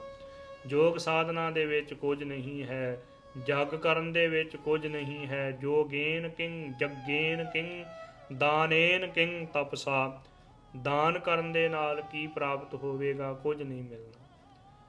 ਤਪਸਾ, ਤਪ ਕਰਨ ਦੇ ਨਾਲ ਕੁਝ ਵੀ ਨਹੀਂ ਪ੍ਰਾਪਤ ਹੋਵੇਗਾ। ਭਾਵੇਂ ਕੋਈ ਯੋਗ ਸਾਧਨਾ ਕਰੇ, ਤਪ ਕਰੇ, ਹਠ ਯੋਗ ਕਰੇ, ਪ੍ਰਾਣਾਯਾਮ ਕਰੇ, ਕਲਯੁਗ ਦੇ ਸਮੇਂ ਦੇ ਵਿੱਚ ਇਹਨਾਂ ਕਰਮਾਂ ਦਾ ਕੋਈ ਬਹੁਤਾ ਜ਼ਿਆਦਾ ਲਾਭ ਨਹੀਂ ਹੈ। ਜੋਗੇਨ ਕਿੰਗ ਜਗੇਨ ਕਿੰਗ ਦਾਨੇਨ ਕਿੰਗ ਤਪਸਾ, ਗੋਬਿੰਦ ਜਪ ਨਰ ਜੋ ਬਚਨ ਕਰਦੇ ਨੇ ਕਿ ਗੋਬਿੰਦ ਗੋਬਿੰਦੇ ਜਪ ਨਰ ਸਕਲ ਸਿਧ ਪਦੰ, ਗੋਬਿੰਦ ਅਕਾਲ ਪੁਰਖ ਪਰਮੇਸ਼ਰ ਵਾਹਿਗੁਰੂ ਜੀ ਦਾ ਨਾਮ ਜਪ, ਸਾਰੀਆਂ ਸਿੱਧੀਆਂ ਤੈਨੂੰ ਪ੍ਰਾਪਤ ਹੋਣਗੀਆਂ, ਰਿੱਧੀਆਂ ਸਿੱਧੀਆਂ ਪ੍ਰਾਪਤ ਹੋ ਜਾਣਗੀਆਂ। ਕੋਈ ਵੀ ਘਾਟ ਨਹੀਂ ਰਹੇਗੀ, ਕੋਈ ਵੀ ਜੋ ਤੈਨੂੰ ਸਾਰੇ ਫਲ ਪ੍ਰਾਪਤ ਹੋਣਗੇ, ਕਿਸੇ ਵੀ ਪ੍ਰਕਾਰ ਦੀ ਘਾਟ ਨਹੀਂ ਰਹੇਗੀ ਜੇ ਗੋਬਿੰਦ ਅਕਾਲ ਪੁਰਖ ਪਰਮੇਸ਼ਰ ਵਾਹਿਗੁਰੂ ਜੀ ਦਾ ਨਾਮ ਜਪੇਗਾ। ਇੱਥੇ ਵੀ ਸਤਿਗੁਰੂ ਜੀ ਬਚਨ ਕਰਦੇ ਹਨ ਕਿ ਬੀਓ ਬੀਜ ਪਤ ਲੈ ਗਏ ਅਬ ਕਿਉ ਉਗਵੈ ਦਾਲ, ਬੀਓ ਬੀਜ ਪਤ ਲੈ ਗਏ, ਜਿਨ੍ਹਾਂ ਨੇ ਕਲਯੁਗ ਦੇ ਸਮੇਂ ਦੇ ਵਿੱਚ ਨਾਮ ਦਾ ਬੀਜ ਬੀਜਿਆ ਉਹ ਪਤ ਆਬਰੂ ਇੱਜ਼ਤ ਦੇ ਸਹਿਤ ਜਾਣਗੇ ਇਹ ਜਗਤ ਦੇ ਉੱਪਰੋਂ। ਇਸ ਕਰਕੇ ਸਤਿਗੁਰੂ ਜੀ ਨੇ ਬਚਨ ਕੀਤੇ ਨੇ ਕਿ ਅਬ ਕਲੂ ਆਇਓ ਰੇ, ਇੱਕ ਨਾਮ ਬੋਵਹੁ ਬੋਵਹੁ, ਆਨ ਰੁਤ ਨਾਹੀ ਨਾਹੀ, ਮਤ ਭਰਮ ਭੂਲੋ ਭੂਲੋ। ਕਲਯੁਗ ਦੇ ਸਮੇਂ ਦੇ ਵਿੱਚ ਇੱਕ ਨਾਮ ਦਾ ਬੀਜ ਬੀਜਿਆ ਹੋਇਆ ਹੀ ਪ੍ਰਫੁੱਲਤ ਹੋਣਾ ਹੈ। ਨਾਮ ਦੀ ਕਮਾਈ ਕੀਤੀ ਹੋਈ ਬਹੁਤਾ ਜ਼ਿਆਦਾ ਲਾਭ ਪ੍ਰਾਪਤ ਹੋਵੇਗਾ। ਇਸ ਕਰਕੇ ਸਤਿਗੁਰੂ ਜੀ ਬਚਨ ਕਰਦੇ ਨੇ ਕਿ ਬੀਓ ਬੀਜ ਪਤ ਲੈ ਗਏ, ਉਹ ਪਤ ਆਬਰੂ ਇੱਜ਼ਤ ਦੇ ਸਹਿਤ ਗਏ ਹਨ, ਉਹ ਪਤ ਆਬਰੂ ਇੱਜ਼ਤ ਲੈ ਕੇ ਗਏ ਨੇ ਜਿਨ੍ਹਾਂ ਨੇ ਨਾਮ ਦਾ ਬੀਜ ਬੀਜਿਆ ਹੈ ਕਲਯੁਗ ਦੇ ਸਮੇਂ ਦੇ ਵਿੱਚ। ਅਬ ਕਿਉ ਉਗਵੈ ਦਾਲ, ਸਤਿਗੁਰੂ ਜੀ ਬਚਨ ਕਰਦੇ ਨੇ ਕਿ ਰੁੱਤ ਦੇ ਹਿਸਾਬ ਦੇ ਨਾਲ ਹੀ ਫਸਲ ਪੈਦਾ ਹੁੰਦੀ ਹੈ ਨਾ, ਇਸ ਕਰਕੇ ਅਬ ਕਿਉ ਉਗਵੈ ਦਾਲ, ਜਿਹੜੇ ਦਾਣਿਆਂ ਦੇ ਦੋ ਟੁਕੜੇ ਹੋ ਗਏ ਨੇ, ਜਿਹੜੇ ਦਾਣਿਆਂ ਦੀ ਦਾਲ ਬਣ ਗਈ ਹੈ, ਦੋ ਟੁਕੜੇ ਹੋ ਗਏ ਨੇ, ਟੁਕੜਾ ਵਿੱਚੋਂ ਦਾਲ ਜਿਹੜਾ ਦਾਣਾ ਵਿੱਚੋਂ ਪਾਟ ਗਿਆ, ਦੋ ਟੁਕੜੇ ਹੋ ਗਏ ਨੇ, ਤੇ ਉਹ ਕਿਵੇਂ ਉਗੇਗੀ, ਨਹੀਂ ਉਗ ਸਕਦੀ। ਜੇ ਸਾਬਤ ਦਾਣਾ ਹੋਵੇ ਨਾ ਤੇ ਫੇਰ ਧਰਤੀ ਦੇ ਵਿੱਚ ਬੀਜੀਏ ਤੇ ਉਹ ਉਗਦਾ ਹੈ। ਇਸ ਕਰਕੇ ਅਬ ਕਿਉ ਉਗਵੈ ਦਾਲ, ਭੁੱਜੇ ਹੋਏ ਦਾਲ ਕਿਵੇਂ ਉੱਗੇ, ਤੇ ਜਾਂ ਜਿਹੜੇ ਦਾਣੇ ਦੋ ਟੁਕੜੇ ਹੋ ਗਏ ਨੇ, ਜਿਨ੍ਹਾਂ ਦਾਣਿਆਂ ਦੀ ਦਾਲ ਬਣ ਗਈ ਹੈ, ਜਿਵੇਂ ਛੋਲੇ ਨੇ, ਛੋਲਿਆਂ ਨੂੰ ਦਲ ਦਿੱਤਾ ਜਾਵੇ ਤੇ ਦੋ ਦੋ ਟੁਕੜੇ ਹੋ ਜਾਂਦੇ ਨੇ, ਉਹਨਾਂ ਨੂੰ ਜੇ ਬੀਜੀਏ ਤੇ ਉਹ ਉੱਗਦੇ ਨਹੀਂ। ਫੇਰ ਇਸੇ ਹੀ ਤਰ੍ਹਾਂ ਜਿਹੜੀ ਦਾਲ ਬਣ ਗਈ ਉਹ ਨਹੀਂ ਕਦੇ ਵਾਸਤੇ ਉੱਗ ਸਕਦੇ। ਜੇ ਇੱਕ ਹੋਏ ਤਾਂ ਉਗਵੈ, ਜੇ ਇੱਕ ਦਾਣਾ ਹੋਵੇ ਭਾਵ ਕੇ ਸਾਬਤ ਦਾਣਾ ਹੋਵੇ ਫੇਰ ਉੱਗ ਸਕਦਾ ਹੈ। ਜਿਹੜੇ ਸਾਧੂ ਮਹਾਤਮਾ ਤਪ ਕਰਦਿਆਂ ਹੋਇਆਂ, ਯੋਗ ਸਾਧਨਾ ਕਰਦਿਆਂ ਹੋਇਆਂ ਆਪਣੇ ਆਚਰਨ ਤੋਂ ਡਿੱਗ ਪਏ ਨੇ। ਸਾਬਤ ਜੀਵਨ ਜਿਨ੍ਹਾਂ ਦਾ ਨਹੀਂ ਰਿਹਾ, ਉਹਨਾਂ ਨੂੰ ਪ੍ਰਮਾਤਮਾ ਦੀ ਪ੍ਰਾਪਤੀ ਕਿਵੇਂ ਹੋਵੇਗੀ? ਨਹੀਂ ਹੋ ਸਕਦੀ। ਜੇ ਇੱਕ ਹੋਏ ਤਾਂ ਉਗਵੈ, ਜੇ ਇੱਕ ਦੇ ਨਾਲ ਜੁੜਿਆ ਹੋਵੇ ਤੇ ਤਾਂ ਭਾਈ ਜੋ ਯੋਗ ਸਾਧਨਾ ਕੀਤੀ ਹੋਏ, ਤਪ ਕੀਤਾ, ਦਾਨ ਕੀਤਾ ਹੋਇਆ, ਤਾਂ ਪ੍ਰਫੁੱਲਤ ਹੁੰਦਾ ਹੈ। ਜੇ ਇੱਕ ਪ੍ਰਮਾਤਮਾ ਵਾਹਿਗੁਰੂ ਜੀ ਦੇ ਲੜ ਲੱਗ ਕੇ ਇੱਕ ਅਕਾਲ ਪੁਰਖ ਪਰਮੇਸ਼ਰ ਵਾਹਿਗੁਰੂ ਜੀ ਦਾ ਨਾਮ ਜਪਿਆ ਜਾਵੇ, ਬੰਦਗੀ ਕੀਤੀ ਜਾਵੇ, ਤੇ ਫਿਰ ਉਹਦਾ ਬੀਜਿਆ ਹੋਇਆ ਫਲ, ਉਹਦਾ ਬੀਜਿਆ ਹੋਇਆ ਬੀਜ ਪ੍ਰਫੁੱਲਤ ਹੁੰਦਾ ਹੈ। ਜੇ ਇੱਕ ਹੋਏ ਤਾਂ ਉਗਵੈ, ਜੇ ਇੱਕ ਸਾਧੂ ਮਹਾਤਮਾ ਸਾਬਤ ਜੀਵਨ ਵਾਲਾ ਹੋਵੇ ਤੇ ਉਹਦੇ ਕਰਮ ਕੀਤੇ ਹੋਏ, ਉਹਦਾ ਜਪ ਕੀਤਾ, ਉਹਦਾ ਤਪ ਕੀਤਾ, ਉਹਦੇ ਯੋਗ ਸਾਧਨਾ, ਉਹਦਾ ਪ੍ਰਾਣਾਯਾਮ ਅਤੇ ਹਠ ਯੋਗ ਕੀਤਾ ਹੋਇਆ, ਤਾਂ ਸਫਲਾ ਹੋਵੇਗਾ। ਜੇ ਪ੍ਰਮਾਤਮਾ ਦੀ ਬੰਦਗੀ ਵੀ ਨਾਲ ਕਰੇ, ਪ੍ਰਮਾਤਮਾ ਦਾ ਡਰ ਭਾਉ ਹਿਰਦੇ ਦੇ ਵਿੱਚ ਧਾਰਨ ਕਰੇ, ਪੂਰੇ ਗੁਰੂ ਨੂੰ ਗੁਰੂ ਧਾਰਨ ਕਰਕੇ ਫਿਰ ਪ੍ਰਮਾਤਮਾ ਦੀ ਬੰਦਗੀ ਕਰੇ, ਤੇ ਉਹਦਾ ਨਾਮ ਦਾ ਬੀਜਿਆ ਬੀਜ ਫੇਰ ਪ੍ਰਫੁੱਲਤ ਹੋਵੇਗਾ, ਜੇ ਸਾਬਤ ਜੀਵਨ ਵਾਲਾ ਹੋਇਆ। ਇਸੇ ਕਰਕੇ ਤਾਂ ਭਗਤ ਕਬੀਰ ਜੀ ਨੇ ਆਪਣੀ ਪਾਵਨ ਬਾਣੀ ਦੇ ਵਿੱਚ ਬਚਨ ਕੀਤੇ ਨੇ ਕਿ ਹੀਰਾ ਕਿਸ ਕਾ ਬਾਪਰਾ, ਪੁਜਹਿ ਨਾ ਰਤਨ ਕਰੋੜ।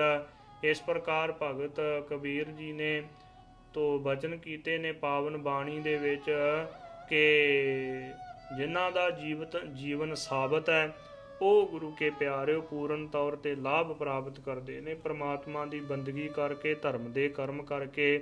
ਇਸ ਕਰਕੇ ਸਤਿਗੁਰੂ ਜੀ ਨੂੰ ਬੇਨਤੀ ਕਰਦੇ ਰਹੀਏ ਕਿ ਸਤਿਗੁਰੂ ਜੀਓ, ਸਾਡਾ ਜਿਹੜਾ ਜੀਵਨ ਹੈ ਨਾ, ਇਹ ਆਪ ਬਚਾ ਕੇ ਰੱਖੋ। ਤਾਂ ਹੀ ਤਾਂ ਭਗਤ ਫਰੀਦ ਜੀ ਨੇ ਬਚਨ ਕੀਤੇ ਨੇ ਕਿ ਹੱਥ ਨਾ ਲਾਈ ਕਸੁੰਭੜੈ ਜਲ ਜਾਸੀ ਢੋਲਾ। ਜੋ ਸੁੰਦਰ ਰੂਪ ਦੇਖ ਕੇ ਹੱਥ ਨਾ ਲਾ ਬੈਠੀ, ਜਲ ਜਾਵੇਂਗਾ, ਤੇਰਾ ਜੀਵਨ ਬਰਬਾਦ ਹੋ ਜਾਵੇਗਾ, ਸੜ ਜਾਵੇਂਗਾ ਤੂੰ। ਕਹਿਣ ਤੋਂ ਭਾਵ ਕਿ ਤੇਰੇ ਸ੍ਰੇਸ਼ਟ ਕਰਮ ਕੀਤੇ ਹੋਏ ਫਿਰ ਫਲੀਭੂਤ ਨਹੀਂ ਹੋਣਗੇ ਪੂਰਨ ਤੌਰ ਤੇ। ਇਸ ਕਰਕੇ ਸਤਿਗੁਰੂ ਜੀ ਦੇ ਅੱਗੇ ਤਰਲਾ ਲੈਂਦੇ ਰਹੀਏ ਕਿ ਸਤਿਗੁਰੂ ਜੀਓ, ਸਾਡੇ ਜੀਵਨ ਨੂੰ ਆਪ ਹੀ ਬਚਾ ਕੇ ਰੱਖੋ ਜੀ, ਆਪ ਹੀ ਕਿਰਪਾ ਕਰੋ, ਪੂਰ ਨਿਭ ਜਾਵੇ। ਤੋ ਭਗਤ ਕਬੀਰ ਜੀ ਨੇ ਵੀ ਆਪਣੀ ਪਾਵਨ ਬਾਣੀ ਦੇ ਵਿੱਚ ਸ਼ਲੋਕਾਂ ਦੇ ਵਿੱਚ ਬਚਨ ਕੀਤੇ ਨੇ ਕਿ ਜੈ ਕਬੀਰ ਜੈਸੀ ਉਪਜੀ ਪੇੜ ਤੇ ਜੋ ਤੈਸੀ ਨਿਭੈ ਓੜ।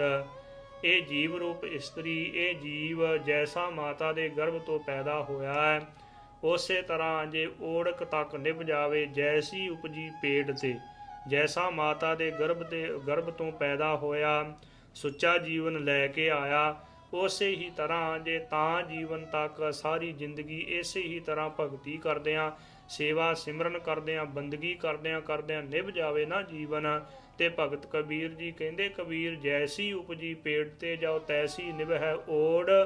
ਹੀਰਾ ਕਿਸ ਕਾ ਬਾਪਰਾ, ਪੁਜਹਿ ਨਾ ਰਤਨ ਕਰੋੜ। ਹੀਰੇ ਦੀ ਗੱਲ ਕਿਹੜੀ ਹੈ? ਹੀਰੇ ਵਿਚਾਰੇ ਦੀ ਕਿਹੜੀ ਗੱਲ? ਕਰੋੜਾਂ ਰਤਨਾਂ ਦੇ ਬਰਾਬਰ, ਕਰੋੜਾਂ ਰਤਨ ਉਹਦੇ ਬਰਾਬਰ ਨਹੀਂ ਪਹੁੰਚ ਸਕਦੇ, ਉੱਚੇ ਸੁੱਚੇ ਜੀਵਨ ਵਾਲੇ ਗੁਰੂ ਕੇ ਸਿੱਖ ਦੇ ਜੀਵਨ ਦੇ ਬਰਾਬਰ। ਇਸ ਕਰਕੇ ਸਤਿਗੁਰੂ ਜੀ ਦੇ ਅੱਗੇ ਤਰਲਾ ਲੈਂਦੇ ਰਹੀਏ ਕਿ ਸਤਿਗੁਰੂ ਜੀਓ, ਰਹਿੰਦੇ ਸਵਾਸਾਂ ਤੱਕ ਜਤ ਸਤ ਦੇ ਵਿੱਚ ਪਰਪੱਕ ਅਤੇ ਉੱਚੇ ਸੁੱਚੇ ਜੀਵਨ ਨੂੰ ਲੈ ਕੇ ਨਿਭ ਜਾਈਏ ਜੀ। ਆਪ ਹੀ ਸਾਡੀ ਰੱਖਿਆ ਕਰੋ, ਆਪ ਸਿਰ ਤੇ ਮਿਹਰ ਭਰਿਆ ਹੱਥ ਰੱਖੋ ਜੀ। ਜਿਵੇਂ ਭਾਈ ਜੋਗੇ ਦੀ ਰੱਖਿਆ ਕੀਤੀ ਸੀ, ਤੋ ਗੁਰੂ ਕੇ ਸਿੱਖੋ ਆਪਣੇ ਜੀਵਨ ਨੂੰ ਬਚਾਉਣ ਵਾਸਤੇ ਪੂਰੇ ਸਤਿਗੁਰੂ ਜੀ ਦਾ ਆਸਰਾ ਬਹੁਤ ਜ਼ਿਆਦਾ ਜ਼ਰੂਰੀ ਹੈ। ਜਿਵੇਂ ਮਹਾਂਪੁਰਖਾਂ ਨੇ ਬਚਨ ਲਿਖੇ ਨੇ ਕਿ ਗੁਰੂ ਦੀ ਜੇ ਲੋੜ ਹੋਵੇ, ਗੁਰੂ ਵੀ ਅਜਿਹਾ ਹੋਵੇ, ਜੈਸੇ ਦਸ਼ਮੇਸ਼ ਮਾਤਾ ਗੁਜਰੀ ਦੇ ਲਾਲ ਜੀ, ਵਾਰ ਪਰਿਵਾਰ ਚਾਰੇ ਬੱਚਿਆਂ ਕੋ ਹਾਏ ਦੇਵੇ, ਦੇਸ ਕੌਮ ਉਤੋਂ ਬਾਲ ਬਾਲ ਕੁਰਬਾਨ ਜੀ, ਅੰਮ੍ਰਿਤ ਦਾ ਸੋਮਾ ਹੋਵੇ, ਤਪਦਿਆਂ ਨੂੰ ਠਾਰ ਦੇਵੇ, ਸੰਤਾਂ ਦਾ ਸਹਾਈ ਤੇ ਪਿਆਰਿਆਂ ਦੀ ਢਾਲ ਜੀ, ਸਾਰੀ ਰਾਤ ਪਹਿਰਾ ਦੇਵੇ, ਆਪ ਚੌਂਕੀਦਾਰ ਹੋ ਕੇ, ਪਾਪ ਅੱਗ ਵਿੱਚੋਂ ਲਵੇ, ਸਿੱਖ ਨੂੰ ਨਿਕਾਲ ਜੀ। ਐਸੇ ਗੁਰੂ ਦਾ ਆਸਰਾ ਲੈ ਗੁਰੂ ਕੇ ਸਿੱਖਾ, ਜੋ ਪਾਪ ਅੱਗ ਦੇ ਵਿੱਚੋਂ, ਜਿੱਥੇ ਤੇਰਾ ਜੀਵਨ ਬਰਬਾਦ ਹੋਣਾ ਹੋਵੇ, ਜਿੱਥੇ ਤੇਰਾ ਜੀਵਨ ਤੇਰਾ ਬਰਬਾਦ ਹੋਣ ਦੇ ਕਿਨਾਰੇ ਤੇ ਆ ਜਾਵੇ, ਸਤਿਗੁਰੂ ਜੀ ਆਪ ਤੇਰੀ ਰੱਖਿਆ ਕਰਨਗੇ। ਸਤਿਗੁਰੂ ਜੀ ਦੇ ਅੱਗੇ ਤਰਲਾ ਲੈਂਦੇ ਰਹੀਏ। ਜਦੋਂ ਸ੍ਰੇਸ਼ਟ ਬੁੱਧੀ ਦੇ ਦੁਆਰਾ ਸ੍ਰੇਸ਼ਟ ਮਤ ਅੰਦਰ ਆਵੇ ਤੇ ਉਸ ਸਮੇਂ ਸਮਾਂ ਪਾ ਕੇ ਸਤਿਗੁਰੂ ਜੀ ਦੇ ਅੱਗੇ ਤਰਲਾ ਲਈਏ ਕਿ ਸਤਿਗੁਰੂ ਜੀਓ ਕਿਰਪਾ ਕਰੋ, ਜੀਵਨ ਉੱਚਾ ਸੁੱਚਾ ਇਸੇ ਹੀ ਤਰ੍ਹਾਂ ਨਿਭ ਜਾਵੇ। ਸ਼ਾਮ ਸਵੇਰੇ ਨਿਤਨੇਮ ਕਰਨ ਤੋਂ ਉਪਰੰਤ ਸਦਾ ਵਾਸਤੇ ਸਤਿਗੁਰੂ ਜੀ ਦੇ ਚਰਨਾਂ ਕਮਲਾਂ 'ਚ ਦਿਨ ਰਾਤ ਜਦੋਂ ਵੀ ਸਮਾਂ ਮਿਲੇ ਤੋ ਉਸ ਸਮੇਂ ਸਤਿਗੁਰੂ ਜੀ ਦੇ ਚਰਨਾਂ 'ਤੇ ਤਰਲਾ ਲਈਏ ਕਿ ਸਤਿਗੁਰੂ ਜੀਓ ਇਹ ਜੀਵਨ ਉੱਚਾ ਸੁੱਚਾ ਨਿਭ ਜਾਵੇ। ਜਿਸ ਕਰਕੇ ਆਪ ਜੀ ਦੇ ਚਰਨਾਂ ਦੇ ਨਾਲ ਆਪ ਜੀ ਦੇ ਚਰਨਾਂ ਦੇ ਵਿੱਚ ਸਮਾ ਜਾਈਏ ਜੀ, ਇਹ ਕਿਰਪਾ ਕਰੋ।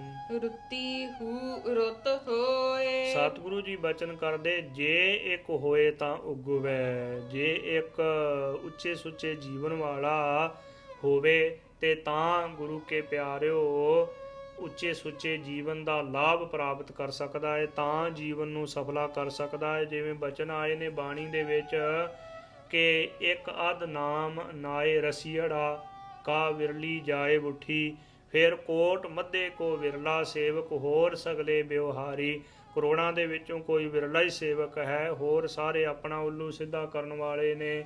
ਇਸ ਕਰਕੇ ਸਤਿਗੁਰੂ ਜੀ ਦੇ ਚਰਨਾਂ 'ਚ ਤਰਲਾ ਲੈਂਦੇ ਰਹੀਏ ਕਿ ਜੇ ਇੱਕ ਹੋਏ ਤਾਂ ਉਗਵੈ, ਰੁੱਤੀ ਰੁੱਤ ਹੋਏ। ਰੁੱਤ ਦੇ ਅਨੁਸਾਰ ਹੀ ਜੋ ਫਸਲ ਪੈਦਾ ਹੁੰਦੀ ਹੈ। ਜੇ ਝੋਨੇ ਦੀ ਰੁੱਤ ਦੇ ਵਿੱਚ ਕਣਕ ਬੀਜ ਦਈਏ ਤੇ ਕਦੇ ਨਹੀਂ ਪ੍ਰਫੁੱਲਤ ਹੋਵੇਗੀ। ਜੇ ਕਣਕ ਦੀ ਰੁੱਤ ਦੇ ਵਿੱਚ ਝੋਨਾ ਬੀਜ ਦਈਏ ਤੇ ਕਦੇ ਨਹੀਂ ਪ੍ਰਫੁੱਲਤ ਹੋਵੇਗਾ। ਇਸ ਕਰਕੇ ਰੁੱਤ ਦੇ ਅਨੁਸਾਰ ਹੀ ਬੀਜ ਬੀਜਿਆ ਹੋਇਆ ਪ੍ਰਫੁੱਲਤ ਹੁੰਦਾ ਹੈ। ਕਲਯੁਗ ਦੇ ਸਮੇਂ ਦੇ ਵਿੱਚ ਨਾਮ ਦਾ ਬੀਜ ਬੀਜਣ ਦੀ ਰੁੱਤ ਹੈ। ਅਬ ਕਲੂ ਆਇਓ ਰੇ ਇੱਕ ਨਾਮ ਬੋਵਹੁ ਬੋਵਹੁ, ਆਨ ਰੁੱਤ ਨਾਹੀ ਨਾਹੀ ਮਤ ਭਰਮ ਭੂਲੋ ਭੂਲੋ।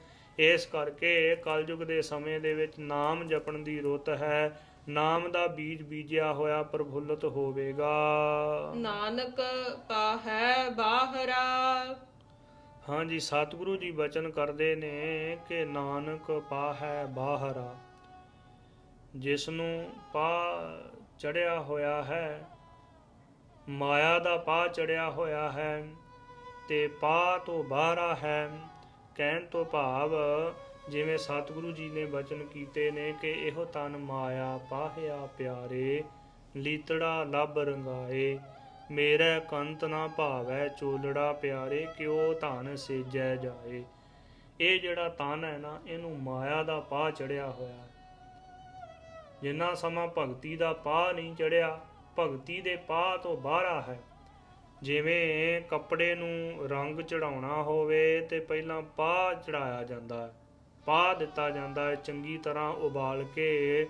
ਫਟਕੜੀ ਹੈ ਜਿਹੜੀ, ਫਟਕੜੀ ਨੂੰ ਉਬਾਲ ਕੇ ਤੇ ਫਟਕੜੀ ਦੇ ਵਿੱਚ ਰਿੰਨਿਆ ਜਾਂਦਾ ਹੈ ਕੱਪੜੇ ਨੂੰ। ਫਿਰ ਫਟਕੜੀ ਦੇ ਵਿੱਚ ਰਿੰਨ ਕੇ ਕੱਪੜੇ ਨੂੰ ਤੇ ਫਿਰ ਰੰਗ ਚੜਾਇਆ ਜਾਂਦਾ ਹੈ। ਉਹ ਰੰਗ ਕਦੇ ਉਤਰਦਾ ਨਹੀਂ ਹੈ। ਇਸੇ ਹੀ ਤਰ੍ਹਾਂ ਸਤਿਗੁਰੂ ਜੀ ਬਚਨ ਕਰਦੇ ਨੇ ਕਿ ਨਾਨਕ ਪਾਹੈ ਬਾਹਰਾ, ਭਗਤੀ ਦੇ ਪਾਹ ਤੋਂ ਬਾਹਰਾ ਹੈ। ਇਹ ਜਿਹੜਾ ਤੇਰਾ ਹਿਰਦੇ ਰੂਪ ਬਸਤਰ ਹੈ ਨਾ, ਇਹ ਭਗਤੀ ਦੇ ਪਾਹ ਤੋਂ ਬਾਹਰਾ ਹੈ। ਭਗਤੀ ਦਾ ਪਾਹ ਨਹੀਂ ਚੜਿਆ ਤੋ ਭਗਤੀ ਦਾ ਰੰਗ ਨਹੀਂ ਚੜਿਆ ਤੇ ਫਿਰ ਬ੍ਰਹਮ ਗਿਆਨ ਦਾ ਆਨੰਦ ਤੈਨੂੰ ਕਿੱਥੋਂ ਪ੍ਰਾਪਤ ਹੋਣਾ ਹੈ।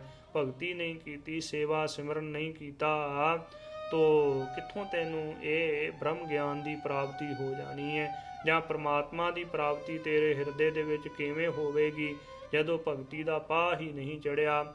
ਕੋਰੈ ਰੰਗ ਨਾ ਸੋਏ, ਜਿਸ ਨੂੰ ਭਗਤੀ ਦਾ ਪਾਹ ਨਹੀਂ ਚੜਿਆ, ਭਗਤੀ ਦੇ ਪਾਹ ਤੋਂ ਕੋਰਾ ਹੈ ਜਿਹੜਾ, ਤੇ ਉਹਨੂੰ ਫਿਰ ਨਾਮ ਦਾ ਰੰਗ ਵੀ ਨਹੀਂ ਚੜ ਸਕਦਾ, ਬ੍ਰਹਮ ਗਿਆਨ ਦੀ ਪ੍ਰਾਪਤੀ ਨਹੀਂ ਹੋ ਸਕਦੀ। ਭੈ ਵਿੱਚ ਖੁੰਭ ਚੜਾਈਐ। ਸਤਿਗੁਰੂ ਜੀ ਬਚਨ ਕਰਦੇ ਨੇ ਕਿ ਪ੍ਰਮਾਤਮਾ ਦਾ ਭੈ ਹਿਰਦੇ ਦੇ ਵਿੱਚ ਧਾਰਨ ਕਰ, ਭੈ ਵਿੱਚ ਖੁੰਭ ਚੜਾਈਐ। ਖੁੰਭ ਕਹਿਣ ਤੋਂ ਭਾਵ ਕਿ ਕਈ ਤਰ੍ਹਾਂ ਦੇ ਜੋ ਪਹਿਲਾਂ ਸਾਧਨ ਕੀਤੇ ਜਾਂਦੇ ਸਨ, ਜੋ ਬਸਤਰ ਨੂੰ ਪੱਕਾ ਰੰਗ ਚੜਾਉਣ ਵਾਸਤੇ ਖੁੰਭ ਤੇ ਖੁੰਭ ਚੜਾਇਆ ਜਾਂਦਾ ਸੀ।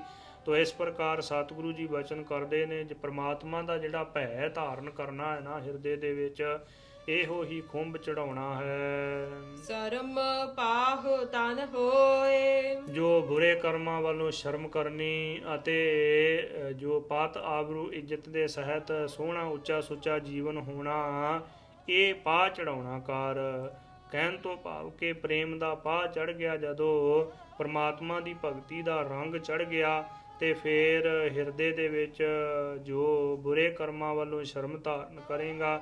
ਇਹ ਪਾ ਚੜ ਗਿਆ ਜਦੋਂ ਸਤਿਗੁਰੂ ਜੀ ਦੀ ਭਗਤੀ ਦਾ ਨਾਮ ਦਾ ਰੰਗ ਚੜ ਗਿਆ। ਇਹ ਹਿਰਦੇ ਰੂਪ ਬਸਤਰ ਨੂੰ ਨਾਨਕ ਭਗਤੀ ਜੇ ਰਪੈ। ਸਤਿਗੁਰੂ ਜੀ ਬਚਨ ਕਰਦੇ ਨੇ ਕਿ ਗੁਰੂ ਕੇ ਸਿਖਾ, ਜੇ ਭਗਤੀ ਦੇ ਵਿੱਚ ਆਪਣੇ ਮਨ ਨੂੰ ਰਪੈ ਰੰਗ ਲੈਣਾ ਕਰੇ, ਭਗਤੀ ਦਾ ਗੂੜਾ ਰੰਗ ਚੜਾ ਲੈਣਾ ਕਰੇ। ਕੂੜੈ ਸੋਇ ਨਾ ਕੋਇ। ਤੋ ਜਿਨ੍ਹਾਂ ਨੂੰ ਭਗਤੀ ਦਾ ਰੰਗ ਚੜ ਗਿਆ ਹੈ ਨਾ, ਉਹ ਕੂੜੇ ਝੂਠੇ ਰੰਗਾਂ ਦੇ ਵਿੱਚ, ਝੂਠੀ ਸੋਭਾ ਦੇ ਵਿੱਚ ਉਹ ਫਸਦੇ ਨਹੀਂ ਹਨ। ਉਹ ਕੋਈ ਵੀ ਗੁਰੂ ਕਾ ਸਿੱਖ, ਕੋਈ ਵੀ ਭਗਤੀ ਕਰਨ ਵਾਲਾ ਭਗਤ, ਕੋਈ ਸੇਵਕ ਕੂੜੇ ਝੂਠੇ ਰੰਗ ਦੇ ਵਿੱਚ ਕਦੇ ਵੀ ਨਹੀਂ ਫਸੇਗਾ। ਫਿਰ ਜਿਸ ਨੂੰ ਜੋ ਭਗਤੀ ਦਾ ਰੰਗ, ਜੋ ਹਿਰਦੇ ਰੂਪ ਬਸਤਰ ਨੂੰ ਭਗਤੀ ਦਾ ਰੰਗ ਜਿਹਨੂੰ ਚੜ ਗਿਆ, ਜਿਵੇਂ ਬਚਨ ਆਏ ਨੇ ਕਿ RAM ਰੰਗ ਕਦੇ ਉਤਰ ਨਾ ਜਾਏ, ਗੁਰ ਪੂਰਾ ਜਿਸ ਦੇ ਬੁਝਾਏ। ਜੋ ਪ੍ਰਮਾਤਮਾ ਦੇ ਨਾਮ ਦਾ ਰੰਗ ਚੜਿਆ ਸੀ, ਜੋ ਗੁਰੂ ਕੇ ਸਿੱਖ ਭਾਈ ਤਾਰੂ ਸਿੰਘ ਜੀ ਨੂੰ, ਭਾਈ ਤਾਰੂ ਸਿੰਘ ਜੀ ਦਾ ਖੋਪਰ ਲਾ ਦਿੱਤਾ ਗਿਆ, ਪਰ ਜਿਹੜਾ ਭਗਤੀ ਦਾ ਰੰਗ ਚੜਿਆ ਸੀ ਨਾ, ਨਾਮ ਦਾ ਰੰਗ ਸੀ, ਉਹ ਨਾ ਉਤਰਿਆ। ਗੁਰੂ ਕੇ ਸਿੱਖੋ, ਪਹਿਲਾਂ ਤਾਂ ਭਾਈ ਤਾਰੂ ਸਿੰਘ ਜੀ ਨੂੰ ਐਸੇ ਤਸੀਹੇ ਦਿੱਤੇ, ਚਰਖੜੀ ਦੇ ਉੱਤੇ ਚਾੜ ਕੇ ਰੂੰ ਵਾਂਗੂ ਸਰੀਰ ਨੂੰ ਪਿੰਜ ਦਿੱਤਾ ਗਿਆ। ਹੱਡੀਆਂ ਟੁੱਟ ਗਈਆਂ, ਰੂੰ ਵਾਂਗੂ ਪਿੰਜ ਦਿੱਤਾ ਗੁਰੂ ਕੇ ਸਿੱਖ ਦੇ ਸਰੀਰ ਨੂੰ। ਗੁਰੂ ਕੇ ਸਿੱਖ ਦੇ ਤਨ ਨੂੰ ਰੂੰ ਵਾਂਗੂ ਪਿੰਜ ਕੇ ਤੇ ਜਦੋਂ ਬਾਦਸ਼ਾਹ ਦੇ ਅੱਗੇ ਪੇਸ਼ ਕੀਤਾ, ਫਿਰ ਵੀ ਗੁਰੂ ਕੇ ਸਿੱਖ ਨੇ ਆਉਂਦਿਆਂ ਸਾਰ ਹੀ ਵਾਹਿਗੁਰੂ ਜੀ ਕਾ ਖਾਲਸਾ ਵਾਹਿਗੁਰੂ ਜੀ ਕੀ ਫਤਿਹ ਬੁਲਾ ਕੇ ਅਤੇ ਜੋ ਚੜ੍ਹਦੀ ਕਲਾ ਦੇ ਸਹਿਤ ਜਵਾਬ ਦਿੱਤੇ ਕਿ ਜ਼ਾਲਮ, ਤੂੰ ਮੇਰੇ ਤਨ ਨੂੰ ਭਾਵੇਂ ਰੂੰ ਵਾਂਗੂ ਪਿੰਜ ਦਿੱਤਾ ਹੈ, ਪਰ ਮੇਰੇ ਹਿਰਦੇ ਦੇ ਵਿੱਚ ਜਿਹੜਾ ਗੁਰਸਿੱਖੀ ਦਾ ਪਿਆਰ ਹੈ ਨਾ, ਉਹ ਨਹੀਂ ਤੂੰ ਕੱਢ ਸਕਦਾ ਕਿਸੇ ਵੀ ਤਰ੍ਹਾਂ। ਤੂੰ ਗੁਰੂ ਕੇ ਪਿਆਰਿਓ, ਉਸ ਤੋਂ ਉਪਰੰਤ ਭਾਈ ਤਾਰੂ ਸਿੰਘ ਜੀ ਦੇ ਜਿਹੜੇ ਸੀਸ ਦੇ ਉੱਪਰ ਕੇਸ ਸਨ, ਉਹਨਾਂ ਨੂੰ ਕਤਲ ਕਰਨ ਵਾਸਤੇ ਇੱਕ ਨਾਈ ਬੁਲਾਇਆ ਗਿਆ। ਨਾਈ ਜਦੋਂ ਭਾਈ ਤਾਰੂ ਸਿੰਘ ਜੀ ਦੇ ਕੇਸ ਕਤਲ ਕਰਨ ਲੱਗਾ, ਇਤਿਹਾਸ ਦੇ ਵਿੱਚ ਲਿਖਿਆ ਹੋਇਆ ਹੈ ਬਚਨ, ਇਹ ਇਤਿਹਾਸ ਦੇ ਵਿੱਚ ਇਹ ਬਚਨ ਸੱਚੇ ਸੁੱਚੇ ਲਿਖੇ ਹੋਏ ਨੇ।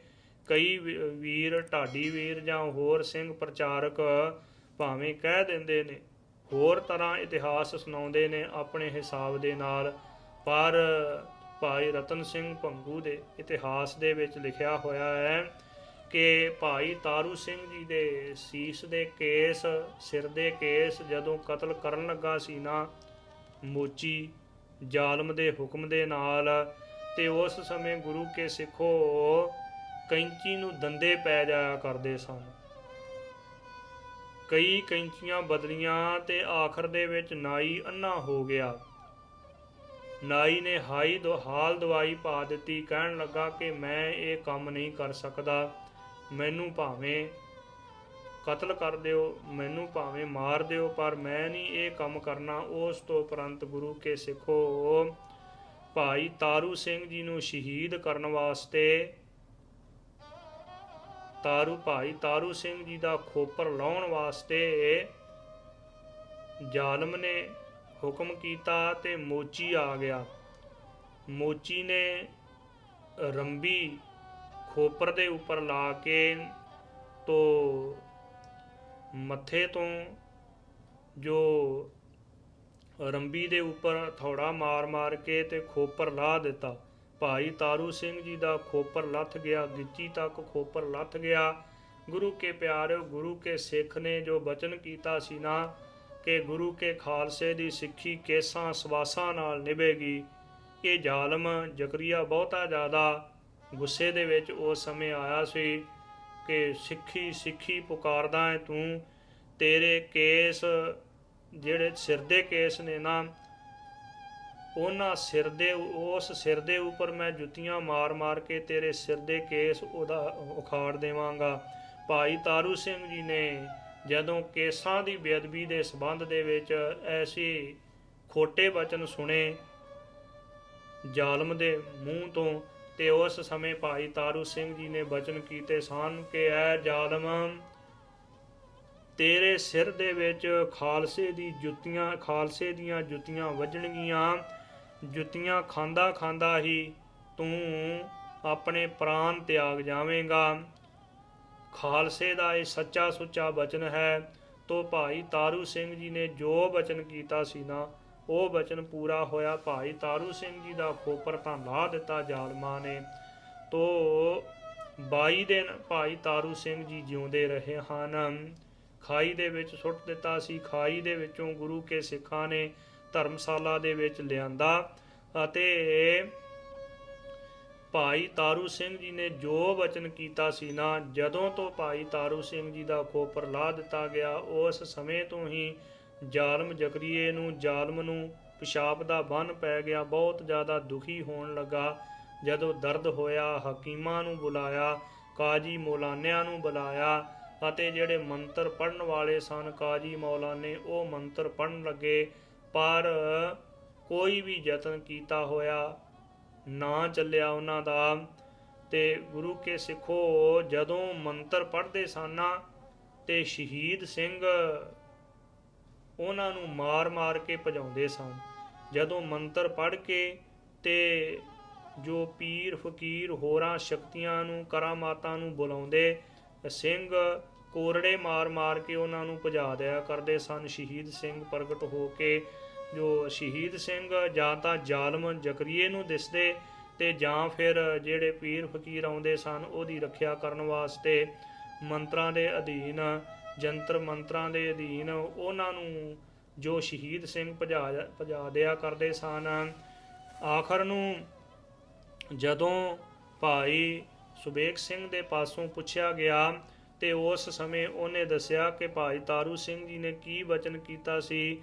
ਅਖੀਰਲੇ ਸਮੇਂ ਜਦੋਂ ਖੋਪਰ ਲਾਇਆ ਹੈ ਤੁਸੀਂ ਭਾਈ ਤਾਰੂ ਸਿੰਘ ਜੀ ਨੂੰ ਤਸੀਹੇ ਦਿੱਤੇ, ਉਸ ਸਮੇਂ ਜਦੋਂ ਉਹਨਾਂ ਨੇ ਦੱਸਿਆ, ਕਹਿਣ ਲੱਗੇ ਭਾਈ ਸਾਹਿਬ ਕਿ ਹੁਣ ਜੋ 5 ਪਿਆਰੇ ਸਿੰਘਾਂ ਦੇ ਪਾਸ ਜਾਓ, ਸਿੰਘਾਂ ਦੇ ਪਾਸ ਜਾ ਕੇ ਸੰਗਤ ਦੇ ਪਾਸ ਜਾ ਕੇ ਅਰਦਾਸ ਕਰਵਾਓ, ਫੇਰ ਦੁੱਖ ਘੱਟ ਹੋ ਸਕਦਾ ਹੈ। ਪਰ ਜੋ ਗੁਰੂ ਕੇ ਖਾਲਸੇ ਨੇ ਵਚਨ ਕੀਤਾ ਉਹ ਜ਼ਰੂਰ ਬਰ ਜ਼ਰੂਰ ਪੂਰਾ ਹੋਵੇਗਾ। ਹਰੇਕ ਪ੍ਰਕਾਰ ਦੀ ਈਨ ਮੰਨਣ ਵਾਸਤੇ ਤਿਆਰ ਸੀ। ਜੋ ਸਾਰੀਆਂ ਸ਼ਰਤਾਂ ਖਾਲਸੇ ਦੀਆਂ ਮੰਨੀਆਂ, ਜੋ ਜ਼ਾਲਮ ਨੇ ਤੇ ਸਿੰਘਾਂ ਨੇ ਅਰਦਾਸ ਕੀਤੀ। ਅਰਦਾਸ ਕਰਕੇ ਨਾਲ ਹੀ ਬਚਨ ਕੀਤਾ ਕਿ ਭਾਈ ਤਾਰੂ ਸਿੰਘ ਜੀ ਬੜੇ ਉੱਚੇ ਸੁੱਚੇ ਜੀਵਨ ਵਾਲੇ ਨੇ, ਭਜਨੀਕ ਨੇ, ਨਾਮ ਰਸੀਏ ਨੇ। ਇਸ ਕਰਕੇ ਉਹਨਾਂ ਦਾ ਬਚਨ ਜੋ ਹੋਇਆ, ਸਤਿਗੁਰੂ ਜੀ ਨੇ ਉਹਨਾਂ ਦੇ ਰਸਨਾ ਦੇ ਉੱਪਰ ਬੈਠ ਕੇ ਬਚਨ ਕੀਤਾ, ਉਹ ਜੋ ਬਚਨ ਹੋਇਆ ਉਹ ਪੂਰਾ ਹੋਵੇਗਾ। ਜ਼ਕਰੀਏ ਦੇ ਦੁੱਖ ਦੇ ਵਿੱਚ ਤਾਂ ਉਹਨੂੰ ਕੁਝ ਰਾਹਤ ਮਿਲੇਗੀ, ਪਰ ਭਾਈ ਤਾਰੂ ਸਿੰਘ ਜੀ ਨੇ ਜੇ ਬਚਨ ਕੀਤਾ ਹੈ ਨਾ ਕਿ ਖਾਲਸੇ ਦੀਆਂ ਜੁੱਤੀਆਂ ਦੇ ਨਾਲ ਤੇਰੀ ਜਾਨ ਨਿਕਲੇਗੀ, ਤੇ ਜਾਨ ਉਵੇਂ ਹੀ ਨਿਕਲਣੀ ਹੈ। ਗੁਰੂ ਕੇ ਪਿਆਰਿਓ ਯਤਨ ਕੀਤੇ ਤੋ ਜਿਹੜਾ ਭਾਈ ਤਾਰੂ ਸਿੰਘ ਜੀ ਦਾ ਜੋੜਾ ਸੀ ਨਾ, ਭਾਈ ਤਾਰੂ ਸਿੰਘ ਜੀ ਦੇ ਚਰਨਾਂ ਨੂੰ ਜੋੜਾ ਸੁਹਾ ਕੇ ਉਹ ਜੋੜਾ ਜਦੋਂ ਕੱਪੜੇ ਦੇ ਵਿੱਚ ਲਪੇਟ ਕੇ ਮਾਰਨ ਦਾ ਯਤਨ ਕੀਤਾ, ਕੋਈ ਫਰਕ ਨਾ ਪਿਆ। ਜ਼ਕਰੀਏ ਨੇ ਆਪ ਕਿਹਾ ਕਿ ਮੂਰਖੋ, ਇਹ ਜਿਹੜਾ ਜੋੜਾ ਹੈ, ਜਿਹੜੇ ਉਹਦੇ ਅਹਿਲਕਾਰ ਸਨ, ਜਿਹੜੇ ਸਿਪਾਹੀ ਸਨ, ਪਾਸ ਰਹਿਣ ਵਾਲੇ ਸਨ, ਉਹਨਾਂ ਨੂੰ ਕਿਹਾ ਕਿ ਮੂਰਖੋ, ਜਿਹੜਾ ਇਹ ਜੋੜਾ ਕੱਪੜੇ ਦੇ ਵਿੱਚੋਂ ਕੱਢ ਕੇ ਤੇ ਮੇਰੇ ਸਿਰ ਦੇ ਵਿੱਚ ਜ਼ੋਰ ਦੀ ਮਾਰੋ, ਮੈਨੂੰ ਸੁੱਖ ਪ੍ਰਾਪਤ ਹੋਵੇ। ਜਿਵੇਂ ਜਿਵੇਂ ਭਾਈ ਤਾਰੂ ਸਿੰਘ ਜੀ ਦੇ ਛਿੱਤਰ ਉਹਦੇ ਸਿਰ ਦੇ ਵਿੱਚ ਪਏ ਤੇ ਉਵੇਂ ਪਿਸ਼ਾਬ ਦਾ ਬੰਨ ਟੁੱਟਿਆ ਤੇ ਫਿਰ ਕੁਝ ਰਾਹਤ ਪ੍ਰਾਪਤ ਹੋਈ ਸੀ। ਖਾਲਸੇ ਦੀ ਹਰੇਕ ਪ੍ਰਕਾਰ ਦੀ ਈਨ ਮੰਨਣ ਵਾਸਤੇ ਤਿਆਰ ਸੀ ਜ਼ਾਲਮ ਜ਼ਕਰੀਆ। ਤੋਂ ਗੁਰੂ ਕੇ ਪਿਆਰਿਓ, ਖਾਲਸੇ ਦੀਆਂ ਜੁੱਤੀਆਂ ਖਾਂਦਾ ਹੀ ਜੋ ਮਰ ਗਿਆ। ਤੋਂ ਜਦੋਂ ਜ਼ਕਰੀਏ ਨੇ, ਜਦੋਂ ਜ਼ਾਲਮ ਨੇ ਆਪਣੇ ਪ੍ਰਾਣ ਤਿਆਗੇ, ਉਸ ਤੋਂ ਉਪਰੰਤ ਗੁਰੂ ਕੇ ਸਿੱਖ ਭਾਈ ਤਾਰੂ ਸਿੰਘ ਜੀ ਨੇ ਅਰਦਾਸਾ ਸੋਧ ਕੇ ਆਪਣੇ 5 ਭੌਤਿਕ ਸਰੀਰ ਨੂੰ ਸ਼ਾਂਤ ਕੀਤਾ ਸੀ। ਇਹ ਹੈ ਗੁਰੂ ਕੇ ਸਿੱਖ ਦਾ ਜੀਵਨ। ਤੋ ਜਿਨ੍ਹਾਂ ਦੇ ਉੱਪਰ ਕਿਰਪਾ ਹੋਈ ਹੈ ਨਾ, ਤੋ ਸਤਿਗੁਰੂ ਜੀ ਬਚਨ ਕਰਦੇ, ਨਾਨਕ ਭਗਤੀ ਜੇ ਰਪੈ ਕੂੜੈ ਸੋਏ ਨਾ ਕੋਏ। ਜਿਹੜੇ ਭਗਤੀ ਦੇ ਰੰਗ ਦੇ ਵਿੱਚ ਰੰਗੇ ਗਏ ਨੇ ਨਾ, ਜਿਨ੍ਹਾਂ ਨੂੰ ਨਾਮ ਦਾ ਰੰਗ ਚੜ ਗਿਆ, ਉਹਨਾਂ ਦੇ ਨੇੜੇ ਤੇੜੇ ਫਿਰ ਝੂਠ ਨਹੀਂ ਹੈ। ਝੂਠ ਦੇ ਉਹ ਨੇੜੇ ਨਹੀਂ ਜਾਂਦੇ, ਝੂਠ ਉਹਨਾਂ ਦੇ ਨੇੜੇ ਨਹੀਂ ਆ ਸਕਦਾ ਜਿਹੜੇ ਭਗਤੀ ਦੇ ਰੰਗ ਦੇ ਵਿੱਚ ਰੰਗੇ ਹੋਏ ਹਨ। ਜਿਵੇਂ ਬਚਨ ਆਉਂਦੇ ਨੇ ਕਿ ਰਾਮ ਰੰਗ ਤਿਸ ਕੋ ਲੱਗਾ ਜਿਸਕੇ ਵਡਭਾਗਾ, ਮੈਲਾ ਕਦੇ ਨਾ ਹੋਵਈ। ਨਾਮ ਰੰਗ ਤਿਸ ਕੋ ਲੱਗਾ ਜਿਸਕੇ ਵਡਭਾਗਾ, ਮੈਲਾ ਕਦੇ ਨਾ ਹੋਵਈ, ਨਹਿ ਲਾਗੈ ਦਾਗਾ। ਤੋ ਇਸ ਪ੍ਰਕਾਰ ਸਤਿਗੁਰੂ ਜੀ ਨੇ ਬਚਨ ਕੀਤੇ ਨੇ ਕਿ ਜਿਨ੍ਹਾਂ ਦੇ ਮਨ ਨੂੰ ਪਰਮਾਤਮਾ ਵਾਹਿਗੁਰੂ ਜੀ ਦੇ ਨਾਮ ਦਾ ਰੰਗ ਚੜ ਗਿਆ, ਕਾਇਆ ਕਾਪਰ ਚੀਰ ਬਹੁ ਫਾਰੇ, ਹਰ ਰੰਗ ਨਾ ਲਹੈ ਸੁਭਾਗਾ। ਸਰੀਰ ਰੂਪ ਕੱਪੜੇ ਨੂੰ ਚੀਰ ਦਿੱਤਾ, ਤੋ ਭਾਈ ਮਤੀ ਦਾਸ ਜੀ ਦੇ ਤਨ ਨੂੰ ਚੀਰ ਦਿੱਤਾ, ਤੇ ਜੋ ਟੁਕੜੇ ਟੁਕੜੇ ਕਰ ਦਿੱਤੇ ਭਾਈ ਮਨੀ ਸਿੰਘ ਜੀ ਦੇ ਤਨ ਦੇ। ਜਦੋਂ ਜ਼ਾਲਮ ਜੋ ਭਾਈ ਮਨੀ ਸਿੰਘ ਜੀ ਦੇ ਤਨ ਦੇ ਉੱਪਰ ਵਾਰ ਕਰਨ ਲੱਗਾ ਸੀ, ਭਾਈ ਮਨੀ ਸਿੰਘ ਜੀ ਨੇ ਇਹ ਬਚਨ ਕਹੇ ਸਨ ਕਿ ਇਮਤਿਹਾਨ ਮੈਂ ਸਿੱਖੀ ਦਾ ਦੇ ਰਿਹਾ ਹਾਂ, ਨੰਬਰ 1 ਨਾ ਜਾਵੇ ਘਟ ਮੇਰਾ। ਬੰਦ ਉਂਗਲਾਂ ਦੇ ਕੱਟਣੇ ਭੁੱਲ ਗਿਆ ਏ, ਗਿਣ ਗਿਣ ਕੇ ਬੰਦ ਬੰਦ ਕੱਟ ਮੇਰਾ।